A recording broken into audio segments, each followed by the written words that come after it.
Okay? It depends sa sa sitwasyon. Ngayon tinatawag daw sa Bible na exception clause. Ayan. Meron ba? Ayun.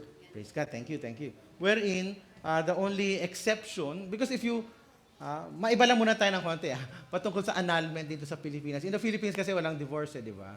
May annulment na kung saan ang kaso is, mabibigyan niya ng, mabibigyan yung annulment kapag merong, ano yung mga causes dito? Parang psychological incapacity, halagang kayo ay hindi nga magkaanak, ganun din, no? Or yung mga ganung kaso, okay? Na which is hindi sa Bible. So, hindi porket may annulment papers ka dahil doon sa mga kumbaga, glorifying sa Panginoon. Basta sa Panginoon, sa Bible, tatlong bagay, tatlong clause, which we don't really want to emphasize. Kasi ang in-emphasize ng Bible is reconciliation. But may mga kaso na, for example, sexual adultery, caused by the unbeliever, abandonment, inabandon ka na, or abuse. Okay, yan tatlong bagay lamang ang pasok po doon. No? But again, God is a God of grace. Amen? Hindi pwedeng general rule. Okay? Kasi it depends on the yung kaso o yung kasi hindi natin ma-judge ang ibang tao based on just one story. Kailangan mo maintindihan talaga ano yung punot dulo nito, no? Pero hindi nga yan ang topic natin. Kasi ang topic natin ay palagi. Yan. Yan. Ini-intro ko lang yan para just to let you, kasi baka may mga pumapasok sa isip natin na paano yun, inaabuso na ako. Siyempre, ayaw naman ng Diyos mag-stay ka doon, magpapabugbog ka, sige, love kita, sabi ng Lord. Hindi naman po ganon. No? So God wants that we be in peace. Nandun yun sa patungkol sa marriage when Paul was talking about marriage. We be in peace with one another. But the will of God, sabi nga dito sa 1 Corinthians, love always protects, laging nagpo-protect, laging nagtitiwala, laging umaasa, at laging nagpapatuloy siguro, no? Hirap ang Tagalog, no? Ayan. So, it's always. Love is always. No? Love is always. It's palagi. Yan. At gusto ko ngayon talagang maging hapon ng pagre-renew ng ating pagmamahal. Yan. Again, ilan po dito yung 20 years and above na pong kasal? 20 years and above. Wow! Pwede pong tumayo, mga 20 years and above. Tayo po, because we have to honor you. Kayo po yung honored guest dito. Wow! Praise the Lord. Palapan natin po sila. Maraming salamat. Yun, oh. Oh, umabot naman ng 20, oh. Wow, 43. Wow. Kila Tita Lud po? Wow, 50 years. Golden anniversary. Wow. The reason we're honoring you, Pastor Joy, 34 years. Wow, praise the Lord. Ay, nag-uusap pa sila. Mali daw. Tama ba? Tama, 34? Tama naman. Kala ko mag-aaway pa kayo. Baka hindi umabot ng 35 yan. Hindi. Ayan, 34 yan. The reason I let you stand, kasi sila dapat yung ating tularan. Sila yung dapat hinga natin ng advice. Ako kumbaga, kumpara sa kanila, napakalayo ko. No? But you are honoring God through your marriage. So, palapahan muli natin ating mga kapatid. Yan. Thank you po. Yan. Yung 10 years hanggang 20, 10 to 20, 10 to 19 years. Yan. Yun, palapahan natin ang Panginoon. Yun. Kami rin, actually, we just celebrated our, ilan ba tayo? Ilan ba kami? Biglang ganun, no? Wala kasi akong tulog kagabi. No? 11 years. Oh, hindi yung problema ko kanina, yung jet lag talaga. Parang, alas stress na, Lord, sige na, patuloyin mo. Pero anyway, I'm glad I'm here. Yeah. Yun, thank you very much. Para pa natin ang Panginoon. Mga kapatid ko pala, tayo pala yun mga 10 to 19. And below 10 years. 1, 2, 3, 4, 5, 6, 7, 8, 9 years. Oh, yung pangalawa, for the second time. Woo! Parang 2 beses tumayo. Welcome po, brother. Pablo po pangalan niya, no? Pablo. Wow, parang si Pablo natin, no? Ayun. Kaya pala pogi po. Sila AJ, yan. Bagong-bago lang din, no? Months, no? Yun, ilang months na? 10 months, 10 months. Parang di sigurado.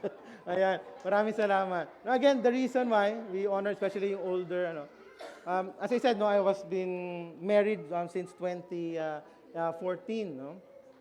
And napakalayo ko pa, syempre, hindi ko masasabing perfect ang marriage ko, kaya ako nang share ng ganito, hindi po. The reason I'm sharing ay gusto lang natin tignan sa Bible, ano talaga yung will ng Panginoon for marriages, amen? For couples, for relationships, at kung kayo ay youth pa dito or singles, na in the future, you believe that the Lord is calling you into a relationship, at least, di ba, may foundation na po tayo, no? And alam mo, my wife is such a blessing from the Lord. No? As I said, 11 years na po kaming kasal. And 2 days ago, she celebrated her birthday. At kami po ay nasa taas ng India banda. Okay? Nung nag-alas 12. No? So, nasa Himpapawid kami. So, we arrived here sakto sa birthday niya. And I met my brothers and sisters. At kami nag-celebrate. Praise God. At tuwang-tuwa siya po. Kasi before that, no, she was hoping for a gift. No? At sabi nga sa akin, sweet kasi tawag sa akin eh. Sweet, alam mo, nanaginip ako. Sabi, talaga? Ano panaginip? Kasi baka nga naman, di na siya no? Di na makakonsentrate sa panaginip niya. Nandun ka eh, sabi sa akin. May binigay ka sa akin gift. Yun, may binigay, talaga? Ano yun? Ang galing. Kasi pag open ko ng gift, nakita ko, may diamond, may necklace, may diamond. Ang ganda. Parang siyang set. Okay, set na siya. Tapos ang ganda ng design talaga. Tapos napayakap nga ako. Ganda talaga. Ang saya-saya. Basta ang saya ng birthday ko. Tapos sabi niya sa akin, ano kaya ibig sabihin nun? Yan. Tapos sabi ko, wait ka lang sa birthday mo. Wait ka lang sa birthday mo at matutuwa ka. At yung nung dumating kami dito, happy birthday, binuksan na niya yung gift. Excited po siya. At, wala yung picture dito Ano dito ba? Ba't iba dito? Ayan, ito po ang aking binuksan na gift. Ayan, binuksan niya palang gift. Ayan, pagbukas niya gano'n, wow! Diba? At least natulungan ko siya na ma-interpret ang kanyang dream. Biro lang po yun, biro lang. Okay? Baka maniwala yung iba. Totoo pong gift ang binigay ko at gustong-gusto naman niya. Personalized pa. Ayan. Pero sometimes, yun yung nagiging cause ng minsan hindi pagkakaunawaan mag-asawa. Di ba? Mga mag-asawa dito, no? Especially mga long time na, di ba? Talagang dahil sa miscommunication or you don't understand each other, nagkakaroon ng problema or lamat ang relasyon. Tama po ba? O baka kami lang po yun, kayo lahat ay perfect. Sige na, kayo na lang kaya dito, okay? Kami lang yata may problema sa ganun no? Kaya nga pag may nagpapa-counseling sa akin, unang-una kong sinasabi sa lalaki, alam mo, minsan kailangan mo talaga intindihin ang mga babae. No? Usually kasi 2 sessions ang aming counseling ng mag-asawa, pero may separate session, may special session ako sa lalaki. At sa special session na yan, binibigay ko itong isang lesson na ito. Sabi ko, basahin mo to. Yan, How to Understand Women. Okay? Volume 2 na po yan, okay? Para talagang ayaw nyo magka-problema, yan. Available na po yan sa National Bookstore at sa medyo mabigat lang yan, Brother Rani, pag nabasa mo yan, wala ka na magiging problema at naintindihan mo. No, sana ganun lang po kadali ang marriage. But the truth is, no, because God made us as relational beings, hindi yan pwedeng one size fits all, no, na pag ginawa mo to, solusyon na to sa lahat. Hindi. Iba-iba po tayo. But, may binigay sa ating pundasyon ng Panginoon. Kaya nga po, dahil hindi naman ito nag-work, kayo na lang dyan. Sa Matthew 7, sabi doon, no, sabay-sabay nga po natin basahin, Therefore, everyone who hears these words of mine and puts them into practice is like a wise man who built his house on the rock. The rain came down, the streams rose, and the winds blew and beat against that house, yet it did not fall, because it had its foundation on the rock. Do you want your foundation not to fall? Ha, Jelly? Yan. Gusto niyo yung pundasyon niyo, ay yung marriage niyo talagang strong, anumang bagyo ang dumating? Then, kailangan yung pundasyon. Mahalaga yan. No? Ano ba ang pundasyon natin? At ngayon po, ay gusto ko kayong turuan at bigyan ng konting tips on how to have these 4 foundations in marriage and intimacy. Actually, these are 4 crucial foundations in marriage and intimacy. No? Crucial kasi kapag hindi mo to binigyan ng halaga, isa lang dito mawala, magkakaroon ng imbalance. Kailangan itong 4 na ito ay talagang mai sa puso natin at may apply natin sa buhay natin. At yan ang ating panalangin sa Diyos. At ito po ay based dun sa mismong formula ng Diyos. Ito'y galing mismo sa Diyos. Hindi ito galing sa kung anong binasa ko. Sa Diyos mismo. Okay, sa Genesis chapter 2. Yan, verse 24 to 25. We all know this. Actually, sa mga weddings, lagi natin itong sinasabi. Pero hihimay-himayin natin itong 2 verses na to get ano po yung 4 foundations. Parang marriage natin talagang strong and talagang anong mga mangyari, mananatili yang palagi. Yun, di ba? Sabi dito, therefore, a man shall leave his father and his mother and hold fast to his wife, and they shall become one flesh. Yung previous slide, please. Yan.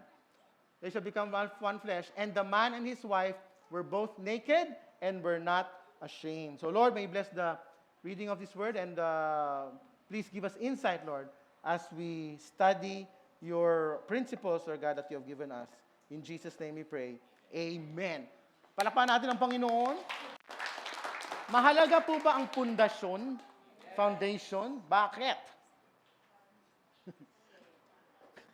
Biglang tumahimik ka.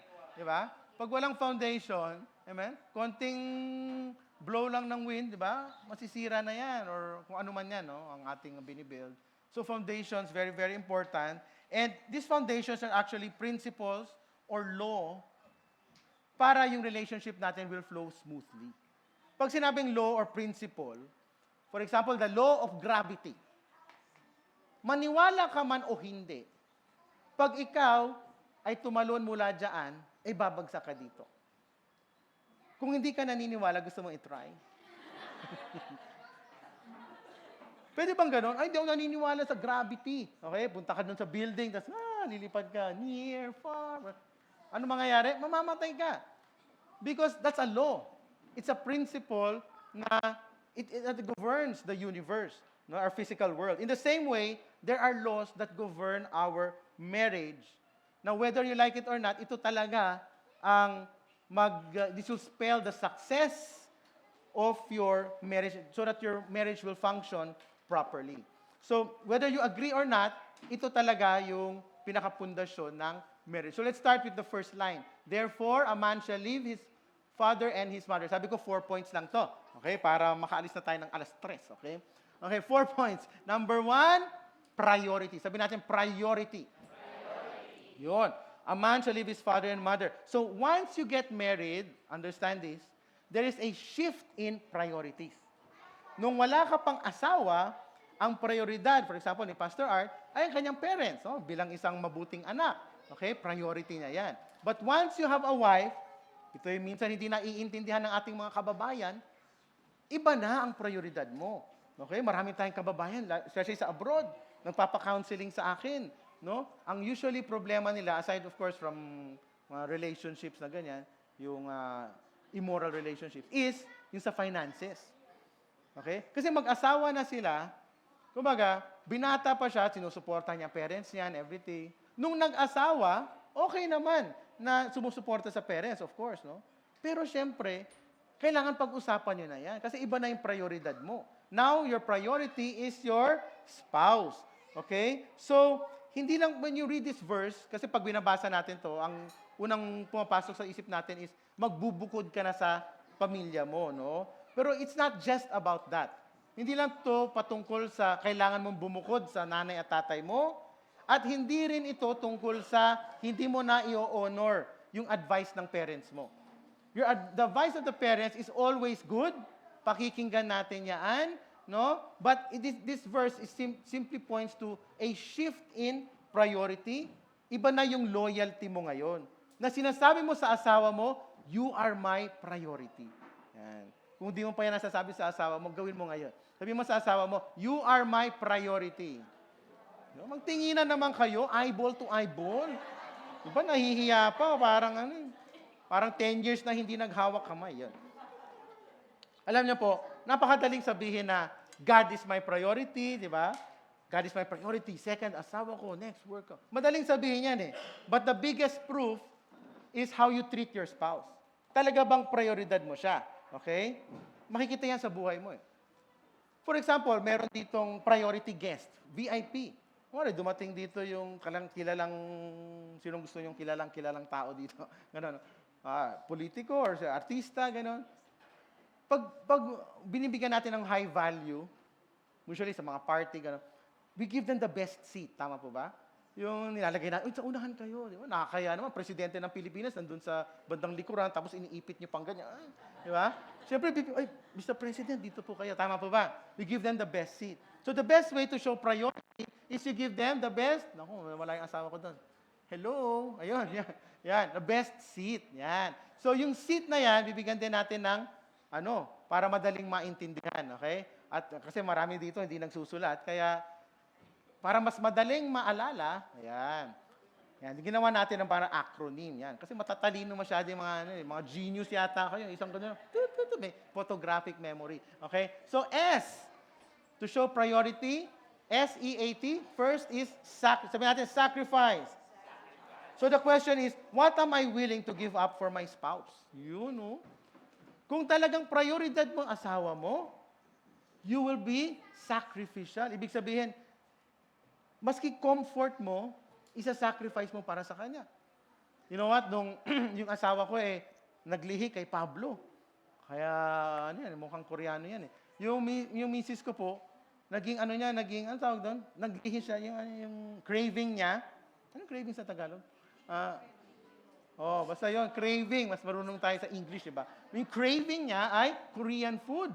No? Nung una, okay, sige. Pero, napansin ko, parang every week, every 3 days, okay. Puro na lang pagkain, ang pupunta namin restaurant, ay mga Korean, hanggang sa dumating sa point, ano ba yan? 6 months pa lang yung 3 months pa, puro Korean, sukang-suka na po ako sa mga kimchi, sa mga Pero dahil priority ko siya, maski gusto ko sa Filipino food, I'm willing to give it up. No? Because she is my priority. Nakuha po ba natin? Pag priority mo isang tao, di ba, anong gusto mo? Di ba? Ikaw, anong gusto mo? Ikaw, anong gusto mo? Ikaw, hanggang sa hindi na natuloy ang date. Hindi. Pero ganun ibig sabihin nun, di ba? Love your wife as God, as Christ loves the church. Ibig sabihin, sacrificial po yun. No? Kung naintindihan lang natin yon sa relationships, maraming relationships sana ang masisay, di ba? Not just preferences, even your comfort, even your attitude, no? So, baka yun yung attitude mo, lumaki kang ganyan. Pero dahil sa priority mo asawa mo, alam mong ayaw niya ng ganyang attitude. Okay? So, magbabago ka. No? Sacrifice. Sacrifice is not really, hindi po siya madali, hindi siya komportable. But because you love your spouse, priority mo siya, you're willing. No? Next, E. E is energy. At sa energy, the question is, do we give our best energies to our spouse? Or, dahil masyado kang workaholic, naubos na yung energy mo sa trabaho, yes, kasi provider ka eh. Ay, gusto ko, para to sa asawa ko, ganyan, para sa pamilya. Kaso pagdating mo sa bahay, wala ka ng ka-energy. Di ba? Kung talagang priority mo yung wife mo or husband, no, you will allot energy for them. No? Sabi nga po dito, a lot of times, the things that get in the way are not bad things. For example, yung pagiging provider, di naman masama yun. Tama po ba? Tama po? Yeah, iniisip ko lang naman yung para sa pamilya ko. It's not bad. But, good things, pero out of priority. Sabihin, hindi mo pinaprioritize yung mga kailangan talaga ng asawa mo. No? So, for example, sa energy, katulad nga niyan, no? Wala ka ng oras para sa kanya. No? Wala ka ng...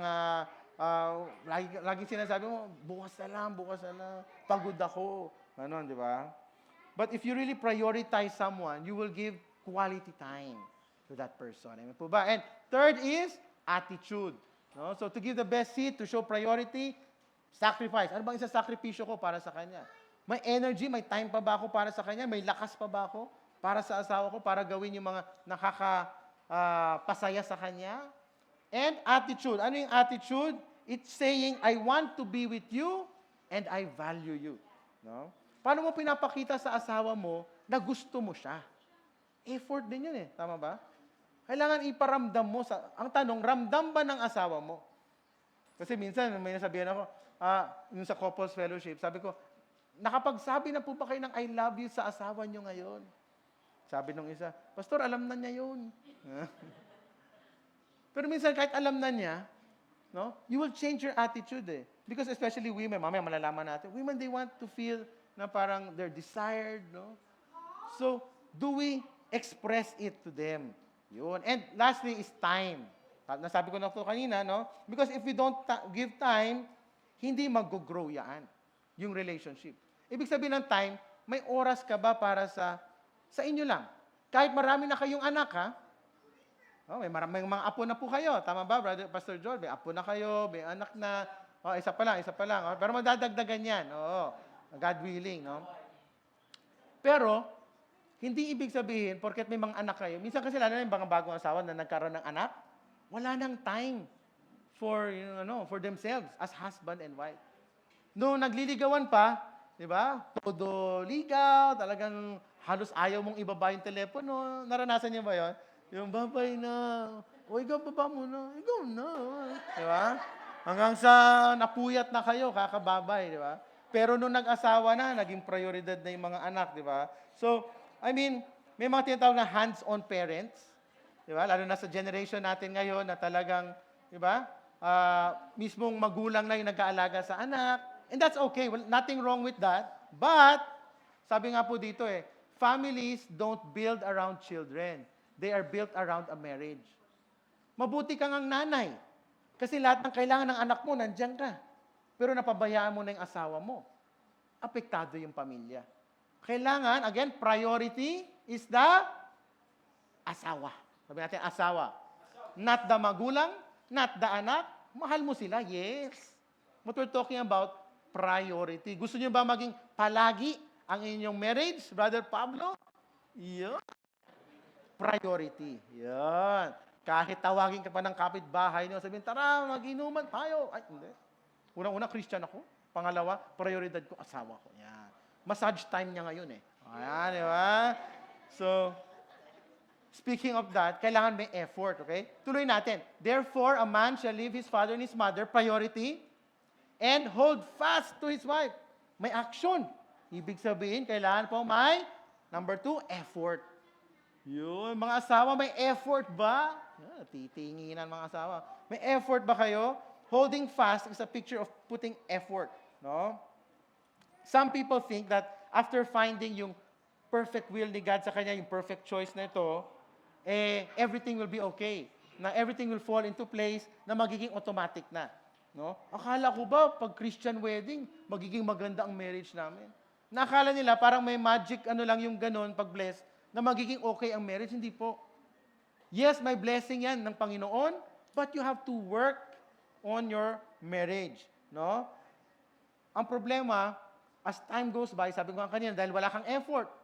Dati, every week kayo mag-date. Dahil na-busy sa mga anak, na-busy sa trabaho, wala ng quality time, nagkakaroon ng yung emotional lack, yung hindi na-fulfill, yung emotional needs ng mag-asawa. No? At dahil need nga natin yan, hinahanap natin tuloy sa iba. Baka ito makakapag-feel ng emotional need ko. Okay? Kasi may bago kang katrabaho, no? na masarap kausap. Pag uwi mo sa bahay, hindi mo makausap ang misis mo. Asar lagi sa'yo. Okay? So ngayon, hanapin mo ngayon sa iba. So kailangan effort talaga eh. Yes, alam natin yan. Ako, married na ako 11 years. May mga panahon ka talagang asar sa asawa. But once you go back to, priority ko siya. Mag-e-effort ako. Minsan kahit nagtatampo ka, galit ka, di ba? Pagsisilbuhan mo pa rin, di ba? Oh. Kapaliguan mo pa rin. Oh. Effort eh. Kasi gusto mo alagaan ang inyong, ang inyong marriage, no? Kasi kapag pinabayaan mo, kahit one small time lang, tapos nagiging consistent yon, a matter of time lang. Sasabihin mo na sa sarili mo, saan ba ako nagkamali? Di ba? Pastor, hindi naman kami ganito dati. Ano kaya nangyari? Bakit kami nagkaganito? Hindi na kami sweet sa isa't isa. Nagsimula yan sa isang panahon na supposed to be date nyo, pero dahil napagod ka, dahil sa tingin mo hindi importante, you didn't give importance to it, you let it go, so you lead to separation and maybe even divorce. So the fact is, ang katotohanan po is that, listen to this, intimacy in our marriage takes work. Ang intimacy, hindi po yan automatic. Na basta't kinasal kayo, intimate na kayo, no? It takes work. Okay? At hindi lang po ito yung lagi kayo nagta-travel mag-asawa, o lagi kayo nagde-date once a month, twice a week, ganon. Pero to have intimacy, listen to this, you need to put daily effort in communicating to your spouse. At minsan, mahirap yon kung matagal na kayo mag-asawa. No? Yung wala ka ng ganang makipagkwentuhan sa kanya kasi parang naubusan na yata ako ng mga kwento. Okay? Sa tagal namin magkasama. No? Yung daily effort, kahit mahirap, communicate every day. No? Yung daily effort mo na pagsisilbi sa isa't isa. Yung attitude of service. Kailangan i-prioritize po natin yan. Hindi yung parang isang beses, naging romantic ka na sa kanya, binigyan mo na ng flowers. Oh, kota ka na, pang buong month na to. Okay, next month na ulit. Hindi po ganon. Ang kailangan po dito, the key is, sabihin natin, consistency. Small efforts. Hindi naman kailangan ang granding date. Small efforts, saying, "Uy, you look good today. Uy, I love you." Gikiss mo siya, ganon. Na hindi lang smack, talagang passionate kiss, ganon. Yung everyday effort, small efforts na ganon po, mga kapatid, no, that's what we need. Hindi pwedeng autopilot na lang yung, kuwari, magmatagal na mag-asawa, tapos nagbababay kayo, minsan ganyan kami. Yung parang automatic na mag-kiss ang smack na gano'n sa lips, na parang, wala nang dating. Kung baga, parang, nasanay na eh, na pag nagbabay, kailangan gano'n. Diba? Kailangan pag off sa phone, kailangan mag-I love you, na I love you walang dating. Di ba? Is there really passion in how we do things? No? Ano, sa mga bagay po dapat tayo magbigay ng effort. Okay? So, makikita naman natin yan sa Ephesians 5:22-24. So, nasa number 2 pa tayo, effort. Okay? Iba kasi yung needs ng lalaki at iba yung needs ng babae. So, kailangan natin maintindihan para alam natin how will we put effort into it. So, what a man needs. Okay? Ano ba yung before that? Ayan. What a man needs. So, wives, submit to your own husbands as to the Lord. Alam natin to. For the husband is the head of the wife, even as Christ is the head of the church. His body and is himself its Savior. Now, as the church submits to Christ, so also wives should submit in everything to their husband. So, submitting to your husband. So, what do we need to do to submit to our husband? Ano bang kailangan? Marami pong kailangan ang mga lalaki at babae. Pero para simple lang, kasi alam kong gusto niya nang umuwi. Para simple lang. 3 bagay lang. Okay? So far, na-memorize niyo pa ba? Priority, seat, effort. Dito sa effort, 3 bagay lang kailangan ng lalaki. Yeah. Husbands, raise your hands. Ito yung mga kailangan natin. Raise your hands, wives. Wives, makinig po kayo ha. Kasi ito kailangan nyo. Even you, yung mga Jelly, ito yung kailangan mong maintindihan. Para pag na-meet mo na si Mr. Right, di ba? Halaga sasabihin niya, wow, buti na lang si Jelly, asawa ko. Kasi naintindihan mo ang kailangan ng lalaki.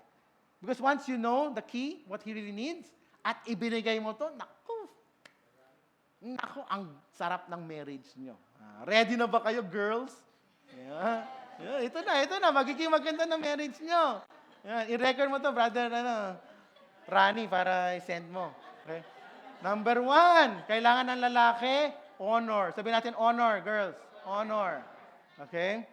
Men, lalaki, generally, we are tender with our egos. Totoo yun. Di ba, lalaki? Kapag tayo po, nilait ng ating asawa, mabuti nang laitin ng barkada natin loko-loko dyan eh. Pero pag nanggaling sa asawa, manliliit yung asawa. Diba, boys? Men? Ako lang bang mag-aamin dito? Diba? Diba? O, tingnan mo. Oo, tama yun, di ba? Kapag, that's why men, ang God kasi hindi siya nagkakamali. Hindi ba nagsasabi, ba't gano'n naman ang Diyos? Submit to your husband. Submit doesn't mean under ka na, ano? Hindi. It's honor. Number one is honor. Men, we have to understand, kasi ang problema, ang babae minsan, ang tingin nila sa asawa nila, Superman yan, na perfect, na alam na dapat lahat. Pero nagkakamali rin po kami. And men need to fail in order to learn. Pag alam mo yon, na okay, nasa learning process pa siya eh. Diba? Mas magiging patient ka na ngayon. Kasi pag nakita mo nagkamali, tapos, ano ba yan, kahapon, hindi mo pa rin alam, bobo ka na lang nga. Diba? Hindi na nagsasabi yung lalaki, pero deep inside, hurt yan. Ha? Buti pa tong office mate ko. Lagi akong sinasabihan na ang bango-bango ko, ang pogi. Doon na pupunta. Now, I'm not giving you excuses, mga lalaki, ha? Hindi yun excuse. Okay? Kaya tinuturuan natin yung mga kababaihan dito. Yan, di ba? Naku, pag nalaman to. Ayun, sabi nga dito, men gravitate towards honor. Totoo po yan. It's how we were wired. That's how we were biologically wired. Pag may nag-honor sa amin, mas nag-gravitate kami doon. So, wag niyong hayaan na ibang babae ang mag-honor dyan. Amen po ba? Women, dyan pa ba kayo? Okay? Dapat ang number one cheerleader ay hindi yung office mate niya. Dapat ikaw. Tama po ba, mga babae? Pagdating pa lang sa bahay, di ba? Ra. Cheerleader nga. Ang galing talaga ng asawa ko. Ganon. Okay? Practice na kayo, Jelly. Practice na. Ganon, di ba? A man will go to the level of honor his wife gives him. Ganito po kasi yan eh. Kung ano yung level ng honor binibigay mo sa asawa mo, i-replicate ng asawa mo, mas magiging, wow, he'll feel honorable, he'll feel na, wow, ganyan pala tingin niya sa akin. Mas mag-aastang mas refined, at talagang gagawin niya lahat para hindi siya mapahiya. Di ba? Pero kung pagpasok pa lang ng pinto, puro negative na sinasabi mo, talagang manliliit yung asawa mo. Hanggang sa unano na yan. Sa kakaano mo, di ba? But it takes, alam mo sikreto para talagang you will honor your husband. Kasi alam ko rin yung realidad. May nagsabi rin sa akin, pastor, walang ka-honor-honor yung asawa ko. Paano ko siya i-honor? Simple lang yan, Mr. Morel. Submit to the Lord. Di ba? That's the only way to submit to your husband. You can never submit to your husband unless you submit to the Lord first. Because once you submit to the Lord, amen, yung grasya niya will overflow sa buhay mo.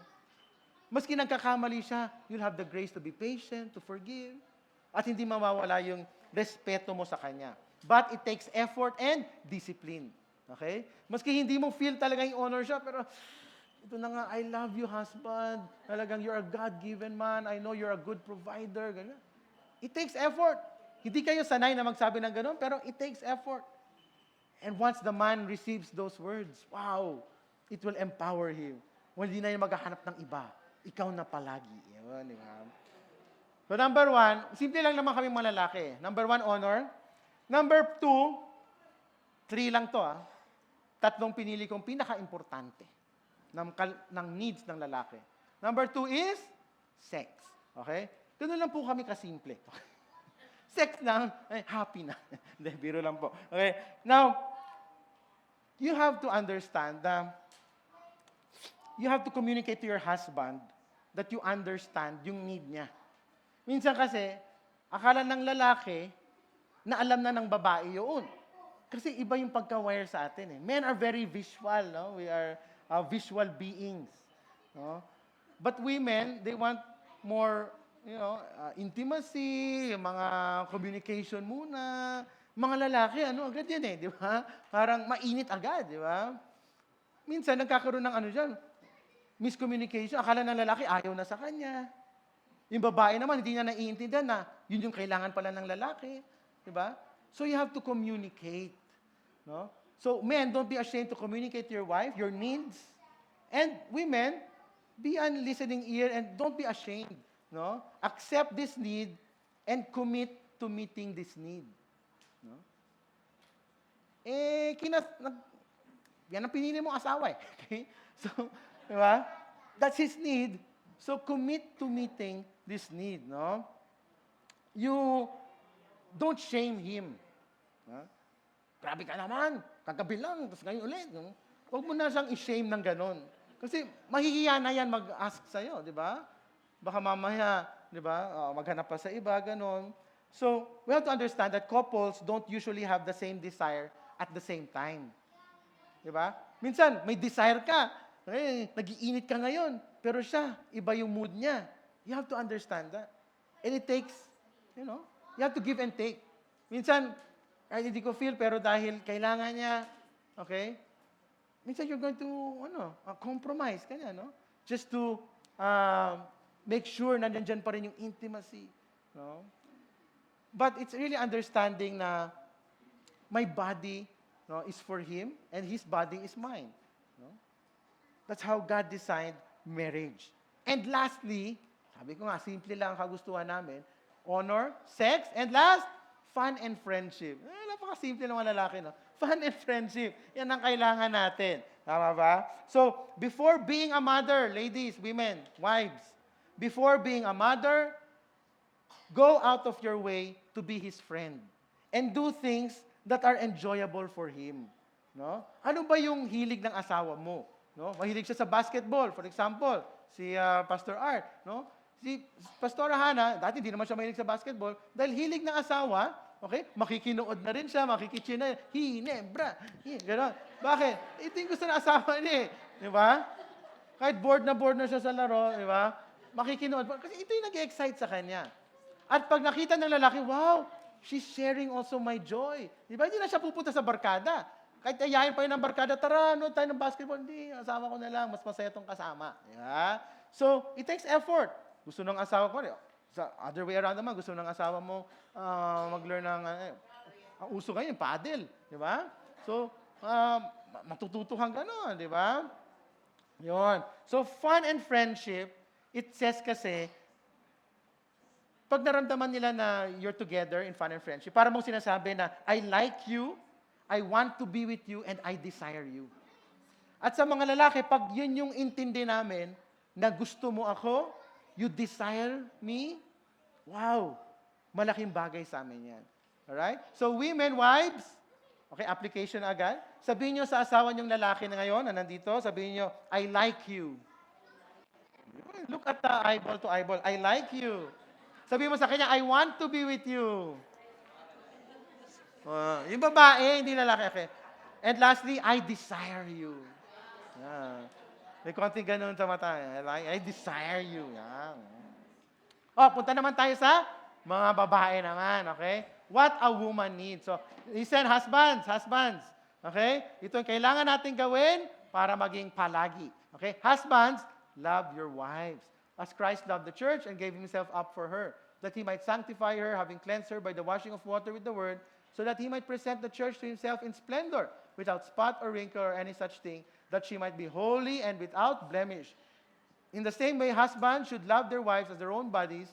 He who loves his wife loves himself. Yun. Sabi na ba, ba't sa babae, submit, ba't sa lalaki, love lang?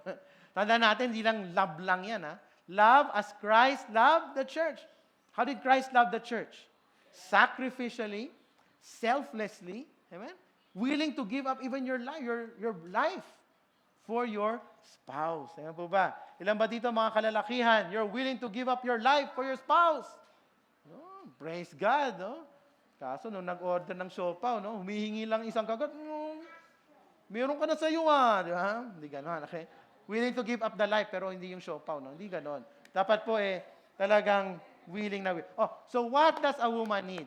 Ano ulit? What does a man need? Honor? Yan. What does a wife naman need? 3 bagay lang din. Ito, number 1, security. Amen ba, mga women? She needs to know, kailangan malalaki, kailangan niyang maintindihan na ang babae, gusto niyang malaman that you care for her.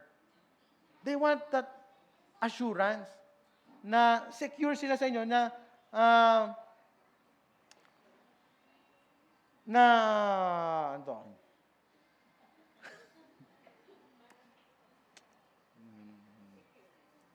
yun. Yun. Hindi. Ano sinulat ko dito?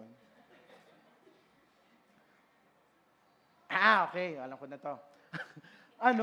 Okay, yung mga babae, kasi lalaki, syempre kailangan may solusyon sa problema, gano'n, di ba? Ang babae naman, hindi naman niya kailangan solusyon agad eh. Ang gusto lang niya malaman na may ginagawa ka para sa problema ko na masolusyonan ko. I'm not expecting you to have the answer right away, to have the money right away, to have the ano right away. No, I just want to know from you na, I care for you. Nakikita kong problema natin. Okay, itong kailangan natin, don't worry. We're going to work on this, okay? I-secure mo siya.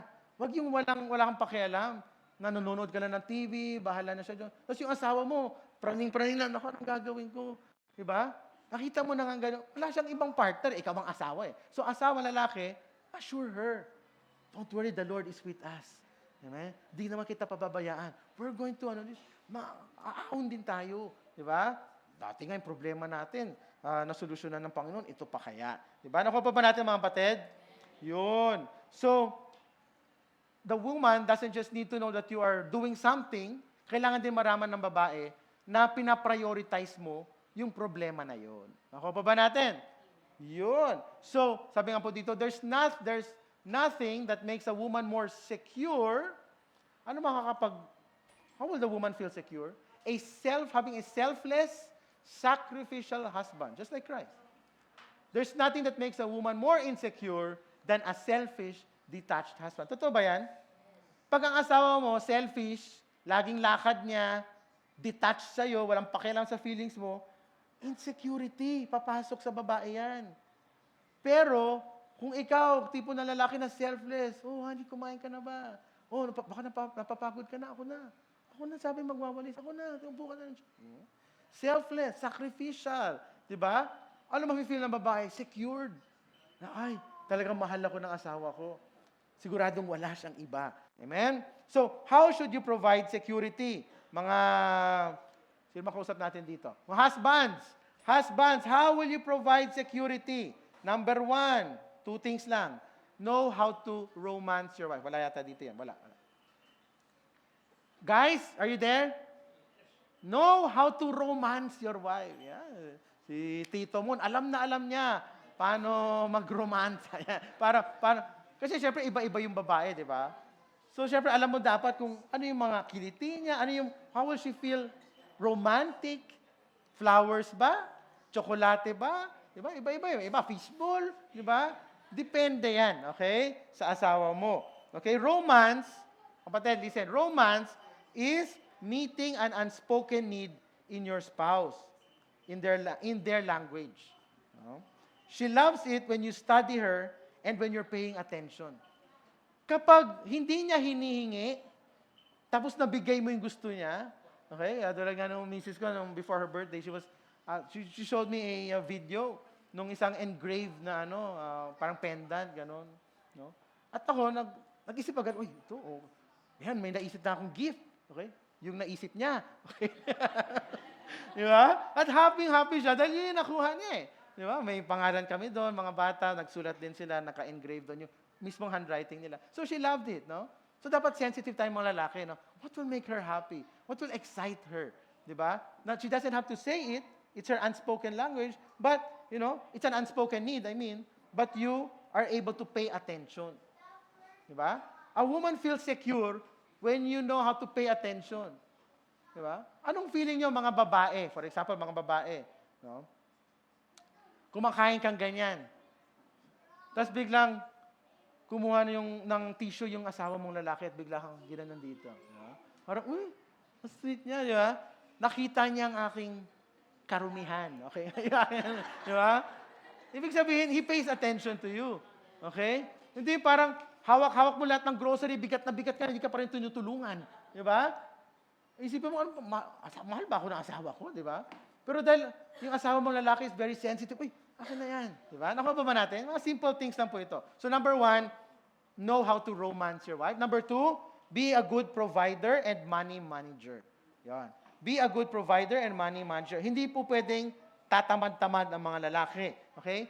May effort ka na alagaan ang pamilya mo. Yes, nowadays, women also earn, okay? Sometimes even more than the husband. Okay lang yan. Walang problema doon. Pero ipakita mo naman na inaalagaan mo yung pamilya mo. Okay? They will feel secure. So number 1 pa lang yan, no? Kasi maraming pangangailangan ang babae. Okay? Security. Number 2, kung tayo gusto natin sexy sila, non-sexual affection. Okay? Ano yung non-sexual affection? Okay? Gusto ng babae nilalambing na not necessarily leading to sex. Not always, not all the time. Gusto ng babae na maramdaman niya na valued siya. Kumbaga sinasabi ng lalaki, I value you. No? A lot of the quality of intimacy for a woman happens outside the bedroom. Akala kasi ng lalaki, pag intimacy, bedroom lang yan. But for a woman, even outside the bedroom, mas maraming intimacy ang kailangan niya doon. How? Through, ano nangyari? Non-sexual affection. Okay? Now, how will you provide non-sexual affection, mga kalalakihan? Communication. Open and honest conversation. Di ba? Mga babae, gusto niyo ba yon? Yung open yung asawa mong lalaki, honest siya, no? Because communication is the world of feelings and thoughts that you become one. Not just exchange of words. Akala na iba, communication, salita lang? Hindi po. It's about your thoughts and feelings becoming one. Di ba?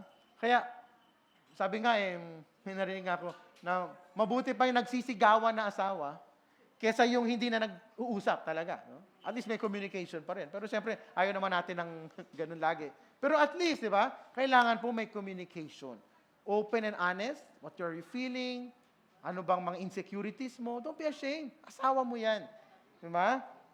Kailangan niyang malaman. Hindi para magsisihan, okay, hindi para magpahiyaan, kundi para to know how I can help you, how you can help me. Di ba? And lastly po, ang kailangan ng mga babae, wives, kailangan ng leadership mula sa kanilang asawa. Amen ba, mga babae? Yun, no? Leadership. No? Kailangan nilang maramdaman na sa pag-aalaga ng mga anak, kasama ka rin. Hindi yung sasabihin ng lalaki, ikaw nanay eh. Hindi. Tulungan mo, kundi anak natin to eh. Ginawa mo rin to eh. So help me in raising up the children. Okay? So husbands, we should initiate how to raise up our children. Okay? Kailangan manggaling sa leadership mo yan. Ano ba? What else should you lead? Lead in romance. Okay? Huwag yung antayin mo yung babae. Hindi, ikaw mismo. Okay? Initiate the romance. And when you say romance, not just sex, ha? Romance. Okay? Iba yung romance, talagang pinapakilig mo siya. Brother Pablo, pinapakilig mo ba si Sister Wife? Yeah? Si Sister Eddie? Yeah. Yun. Nanginginig si Sister Edith kapag ano, no? Nanginginig sa galit? Hindi. Yung paminsan-minsan mga iba-ibang surprise, di ba, brother? No? Yung kuwari, ngayon, puti buhok mo, bukas green naman. Gano'n. Talagang, wow, para sa'yo to, honey. Ano tawagan niyo po? Honey babes? Or may tawagan po kayo? Igay. Wow. Ikaw naman? God? Daddy. Wow. Napaka-sweet naman, daddy. Yun. And, men, you should also lead in finances. Ipakita mo sa asawa mo na, okay, unahin natin ang Panginoon. Okay, you should save here. Ganyan. Okay? And, okay, lead also in well-being. Yan, and spiritual atmosphere. Ang bilis ng panahon. Okay. Spiritual atmosphere. Lalaki. Alright? Maski na sa tingin mo, mas spiritual tong asawa ko. Pag nasa bahay kayo, lead the prayer. Amen? Lead the prayer. Lead your family time together. No? And pray for each other. The wife can, of course, the wife will lead in prayer also, Bible study, ganyan, or ano. But as a husband, take the lead. Take the lead. No? Tara, mag-pray tayo. Okay? Ask the Lord for blessings, ganyan. Okay? So next, Ano na yung first? Ha? Yung, therefore, a man will leave his father and mother, priority, and hold fast, kailangan ng effort. Okay, effort. Pangatlo naman, they shall become one flesh. Yan, natapos na natin verse 24, mamaya 25. They shall become one flesh, meaning one flesh. Okay, 4 points lang ito. Third na to. One flesh. Okay, so we have to understand, marriage is designed for us to be one flesh. So it's more of intimacy. This speaks of intimacy more than just sex. Because you can have sex without intimacy. Pwede ba yun? Pwede pala yun, no? Nagsisex kayo, without intimacy, you're just doing it for the works. Kasi nasanay na siya, gantong schedule, ganyan. Nawawala na yung joy, nawawala na yung heart mo for the marriage, kung gano'n, no? So, anong sabi po sa 1 Corinthians 7:4? For the wife does not have authority over her own body, but the husband does. Likewise, the husband does not have authority over his own body, but the wife does. That's one thing we need to understand as husband and wives. My body belongs to no one else except my wife.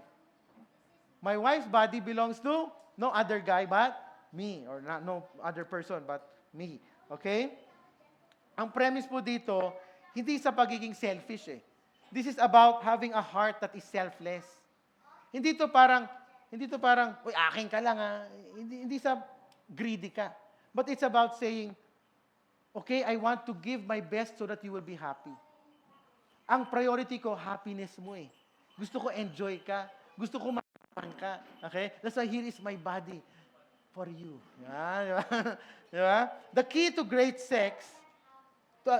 a great sex life is being selfless. Yun. Nakuha niyo yun? Gusto niyo ba ng napakagandang sex life, Brother Pablo? The secret is being selfless. Ano yung selfless? You think less of yourself. Minsan kasi, lalo ng mga lalaki, inisip natin enjoyment lang natin, feelings lang natin. Tanungin natin siya, baka nasasaktan na yan, okay? Hindi na siya makahinga. Okay, okay ka lang ba? Yan, di ba? Are you happy? Gusto mo bang ganitong posisyon? Okay? Di ba? Sabihin, talagang, iba na no? Pero, pag usapang mag-asawa, ganyan talaga, okay? So, darating din kayo doon, okay? Pero sa ngayon, aral-aral muna. Okay? At pray and seek God first. Pero at least alam nyo na, no? Pag dumating ang panahon. No? So, ano ba yung intimacy? Intimacy is involvement, investing your life sa isa't isa. No? Okay kasi yung pag mag-asawa, pinapag-usapan usually mga anak, trabaho, bahay, bayarin, okay? Siyempre, walang problema doon. But have you actually talked about yourselves lang? Just like you were dating before, no? Sana po yun yung mawala sa atin, no? Because when you say communication, it means sharing of hearts. Ang problema lang po, minsan kasi yung mga wives, ang gusto nilang pag-usapan, they want to talk about life, ganon. Kaso sa amin mga lalaki, minsan ang gusto namin, isang tanong, isang sagot lang eh. Di ba, mga lalaki? Parang gusto namin direct to the point, gano'n. Pag nagkakwentuhan mga babae, oy, alam mo, sa work kanina, gano'n. Tapos ikaw, parang, kasi nanonood ka ng basketball, ano nangyari? Sige na, so, anong point mo? Mga lalaki, di ba? Parang ayaw nating makinig, di ba, mga lalaki? Kasi gusto natin, direct to the point, anong gusto mo sabihin? Ibang babae, they want to express. No? Kanina kasi, naglalakad ako doon. Tapos napatingin ako sa taas, ayun, yung mga babae, gano'n, di ba? So you have to understand na gano'n talaga sila. So let's be a listening ear to them. No? So kailangan po communication. Okay? Be open. For example, about your sex life. Are you open about it? You can ask your wife, okay pa ba ako? Satisfied ka ba sa akin? Satisfied customer ka ba? Satisfied ka ba sa akin? Di ba? Kasi baka mamaya, hindi lang kayo nag-uusap, may problema na pala, mapunta pa sa iba, di ba? You can ask your wife, romantic pa ba ako sa'yo? Okay pa ba performance ko? Okay? You only have each other to talk about this. No? Kasi hindi mo na ito pwedeng i-open up sa connect group mo.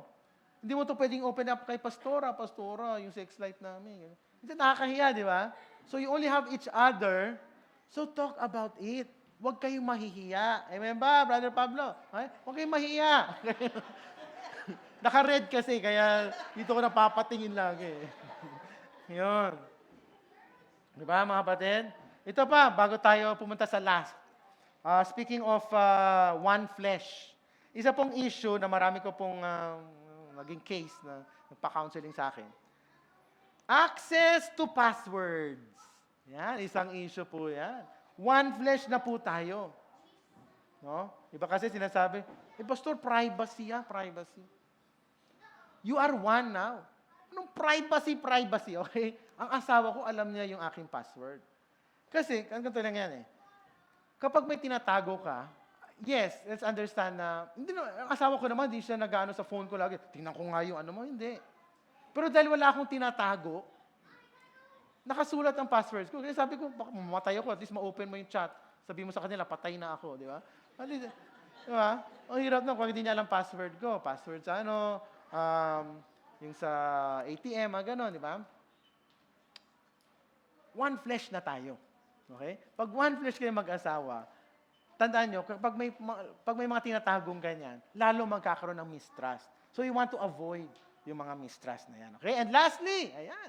Okay? Verse 25, favorite verse ni Brother Pablo. And the man and his wife were both naked and were not ashamed. Yan. So number 4 is purity. Sabi natin, purity. Rewind. Ano yung una? Therefore, a man shall leave his wife and mother and father. Ano yun? Leave his wife, hindi po. Leave his father and mother. Priority, hold fast to his wife. Effort. Tapos, ano yung sunod? One flesh. And now, purity. So, they were both naked. Alam niyo po, ang original plan of God for marriage is Eden. What does Eden mean? Garden of Eden. Eden means pleasure. It means delight. So, ang design po ng God sa marriage is that we will be vulnerable, speaking of nakedness, no? Di ba pag naked, pinapakita mo yung pinaka-intimate mong parts, ganyan, at hindi ka nahihiya, no? Na maski, ibig sabihin ganito maski ipakilala mo yung totoong sarili mo, yung mga kabahuan mo, yung mga kamalian mo in the past, you are not ashamed to expose yourself to your spouse because you are now one. Para sa inyo may purity. You understand, hindi kahihiyan. No? That's what this verse means, mga kapatid. And notice, the moment Adam and Eve sinned, that is when they covered themselves. No? Ang genitals po represent the most sensitive parts of a person. And also, syempre, the genitals, they represent our differences. Doon mo malalaman kung lalaki o babae.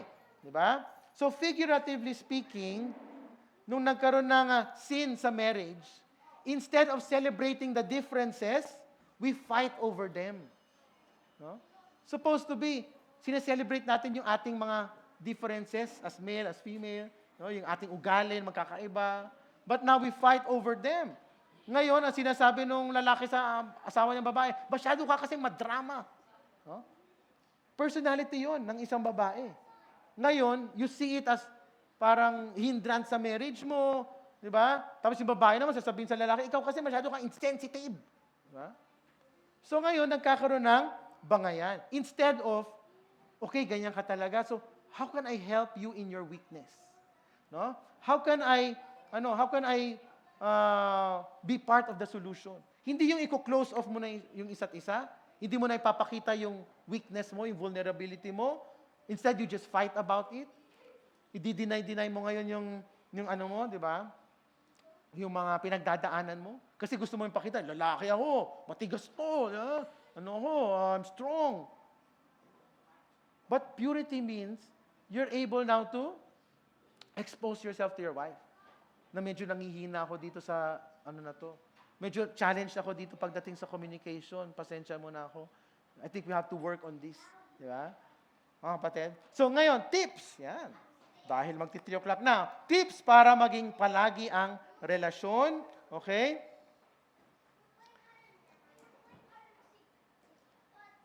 Konting tips lang. Number 1, we are either going to be happy or we're going to be two old, miserable people, but we are not getting out of this thing. Ano ibig sabihin yan? Ang realidad po, as long as buhay pa yung partner mo, You can choose a path na happy kayo forever and ever or miserable kayo. Only two things. No? Pero ang realidad, you're not getting out of it because you're a married couple. So, kumbaga, kayo na yung mag-asawa, kayo ang mag-choose. Ano ba ang gusto natin? Gusto ba natin ng happily forever and ever or miserable tayo? Di mo pwedeng antayin na, ganito talaga kami, wala akong magagawa, miserable na lang, wala akong magawa. Hindi. You have a choice. And you can do something about it. Kaya nga tayo may ganitong mga paalala no? Na pwede nating aksyonan by the grace of God, syempre. Tapos tayong effort sa atin. Okay? Till we grow old, we need to learn to meet each other's needs. Forever na po yun. No? May needs talagang lalaki, may needs talagang babae.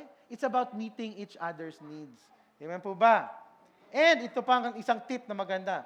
Be careful with the lies of pornography and soap opera.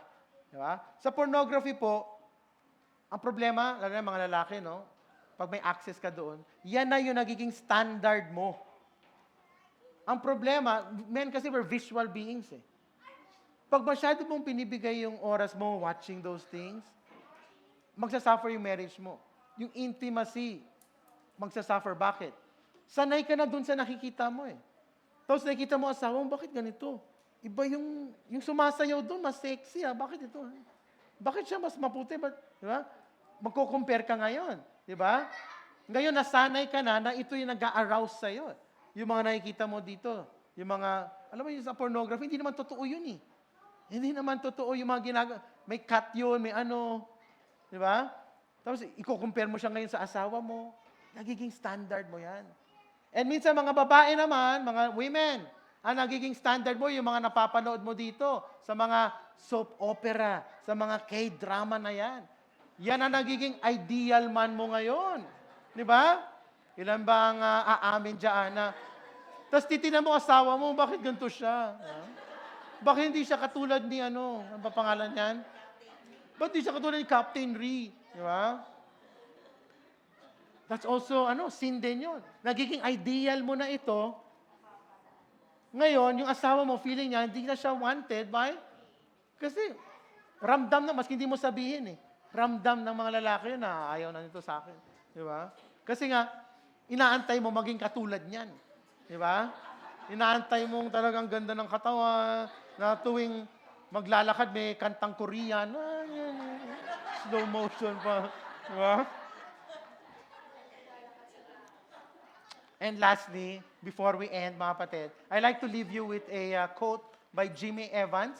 Sabi po niya, marriage is designed to kill you before it makes you happy. Huh? You want a happy marriage? You need to learn to die to yourself. Die to your own desires. Kasi ngayon, kailangan selfless pala. Pag selfless ka, you'll think of your partner more than your own needs. Yung kasiyahan niya, kagalakan niya, more than your own kagalakan. Maski gustong-gusto mo na mag-Jollibee, pero gusto niya talaga shakies, sige, shakies tayo. Yeah? It will kill you. Marriage is brutal on selfish people. Ang hirap ng marriage kung selfish ka. But, marriage is wonderful on those who have died to self. You want to have a wonderful marriage, mga kapatid? Then make Jesus your ultimate idol. Okay? Jesus gave up His life for the church, for us. He was willing to give Himself up so that we can have a relationship with Him. Marriage is a God-given blessing. No? Of course, I'm not saying kung hindi ka married, hindi ka blessed, hindi po. Iba-iba po, may blessing din sa celibacy. Praise God. But if you're called to marriage, that's good. Sabi niyo po, di ba? It's good for a man to find a wife. Di ba? But, it takes work. Ang sikreto dyan, selflessness. At magiging palagi ang ating mga marriages. Ayan po ba? Ayan, tayo lahat po ay tumayo, mga kapatid. And I want us to hold hands with our partners. Yan.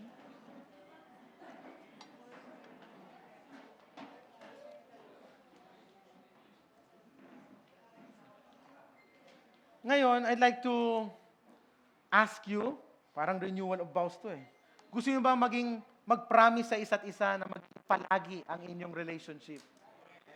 Yun, no? Yun, no? Yun. Yun. So as you celebrate yung ating renewed commitment ngayong hapon na ito, okay?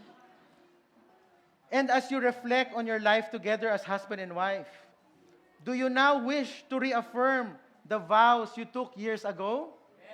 Yun. Say we do, mga asawa. Yun. Please face each other and join hands. Oh. Join hands. Face each other. Wag ako, hindi ako asawa nyo, okay? Taken na po ako, taken na. Face each other and then sabihin nyo, I will, kung agree po kayo. So, hindi pa, wait lang. Will you continue, makinig kayo, will you continue to have your spouse as your life partner and continue to live in this happy, loving marriage? Yun, praise God. Do you reaffirm your love for each other?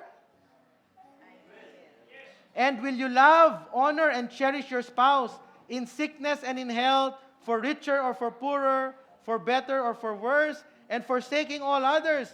Be faithful to her for as long as you both shall live? Yun, I do will pa, oh. Meron po ba kayong mga wedding rings? May mga wedding rings po kayo? Yan. Isusot nyo sa isa't isa, okay, exchange of rings. Yan. Naging relo na? Okay. Okay. Please raise your rings kung meron pong rings sa mga meron lang. Pasensya pa, hindi na matanggal, okay lang? Itaas nyo na lang ganyan, no? On your wedding day, many years ago, you exchanged rings as a symbol of the never-ending circle that connects you to the eternal quality of God. It speaks of God's eternal quality, unending strength, and unending love. So may you always wear your rings as a reminder of your vows to one another and your commitment to continue to live in unity, love, and happiness. And as you place the rings on each other, sabihin niyo sa kanya, with this ring, I renew my pledge of love and commitment. I love you so much, baby ko palagi. Yeah. Ayan, kiss naman. You may kiss the bride, you may kiss the husband. Lips to lips. Yeah. Yan. Mag-pray po tayo. Lord, maraming salamat dahil totoong may forever, dahil kayo ay forever, Panginoon. And if we have in our lives, Lord, wala po kaming hahanaping iba pa. Lord, help us, Lord God, to reject the lies of this world that's telling us na magiging happy kami kung may iba kami. Na magiging happy kami kung itry namin ang iba. Hindi po yan totoo. Lord, salamat, Lord God. You taught us your principles, your laws on marriage, Lord God. Lord, help us to prioritize each other. Help us, Lord God, to put effort sa aming marriage. Help us, Lord God, to understand that we are now one flesh and that we are pure, Lord God, in the sight of each other and in your sight, Panginoon. Lord God, I pray that help us to move forward in life. May mga kamalian kami in the past. May mga weaknesses po kami. May mga bagay po kaming hindi nagagawa, Panginoon. But we want to step forward and live in faith and say, Lord, from now on, we will be committed to our husband, committed to our wives, O God. Lord, I pray, Lord God, nandito po sa El Jor Unified Commonwealth, maramdam ng kalahatan, Panginoon, ang pag-ibig nyo, Lord God, as they see the love ng mga mag-asawa, Panginoon. Lord, mag-umapaw po yung pagmamahalan ng mag-asawa dito, Lord God. Maging ramdam na ramdam sa lugar na ito, Lord God, sa mga kapitbahay. Makikita po nila na ang mga taong anak ng Diyos ay tunay na nagmamahalan. Lord, you know the challenges that we will face in the future. We pray, Lord God, na huwag niyo po kaming pabayaan, Panginoon, na ipaalala niyo po sa amin, Lord, that we made a commitment, a vow, a covenant to each other, Lord God, na hanggang sa kamatayan po, Panginoon, kami magmamahalan. Lord, maski sa mga panahon, hindi po namin ramdam ang pag-ibig. I pray, Lord God, that you help us to choose love. Help us, Lord God, to choose, Lord God, our partner, Lord God, because you do not make mistakes. You brought us in life to be together. You have called us, Lord God, to be in marriage until death, Lord God, because we are witnessing your relationship with the church. Makikita ng ibang tao, ng mundo, ang pagmamahal nyo sa amin sa pamamagitan po ng marriages namin. Na maski kami may mga failures, maski kami ay mga nagkakamali, Panginoon, we are still faithful to the marriage, to the love, Lord God, that is between us. Lord, I pray na i-bless niyo po ang relasyon ng bawat isa dito. Lord, I pray that you bring back the spark, Panginoon, the fire, the passion for each other, Lord God. And I pray, Lord, that they will prioritize each other, that they'll prioritize you in their lives, that you will be the center of their marriages, Panginoon. Bless them and their families forever and ever. In Jesus' mighty name we pray. Amen. Praise the Lord. Mabuhay ang mga bagong nag-renew ng commitment. Salamat po. 3:00 na po. Magandang hapon. God bless you.